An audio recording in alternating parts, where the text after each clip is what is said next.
only the wheat is going to be saved and gathered into Jesus' barn, or gathered into the place that Jesus has for those true ones who actually believe him and trust him and obey him and have received him. So that's verse 17 of Luke 3. His winnowing fan is in his hand, and he will thoroughly cleanse his threshing floor, and will gather the wheat into his barn, but he will burn up the chaff with unquenchable fire. In other words, eternal fire. He's describing hell.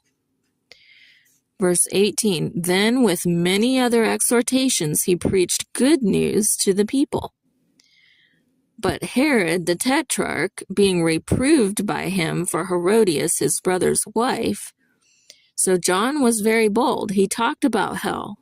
He talked about the bad things that people did. He was bold. And one thing that he did was he literally criticized the king, the Tetrarch, Herod, for taking in adultery his brother's wife. But Herod the Tetrarch, being reproved by him for Herodias his brother's wife, and for all the evil things which Herod had done, added this also to them all. So Herod didn't stop with all the evil things that John got after him for and reproved him for.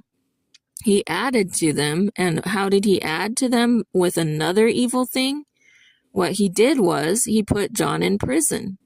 So he added to the evil deeds he had already done that John was warning him about, that he needed to repent before God. He was in danger of hellfire. Verse 19, but Herod the Tetrarch, being reproved by him for Herodias his brother's wife, and for all the evil things which Herod had done, added this also to them all, that he shut up John in prison. Verse 21.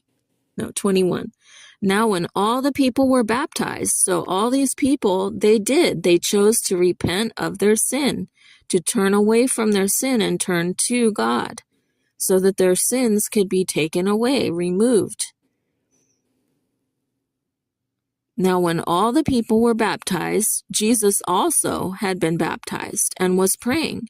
So Jesus submitted himself also as a symbol to all, that he was also in obedience to God.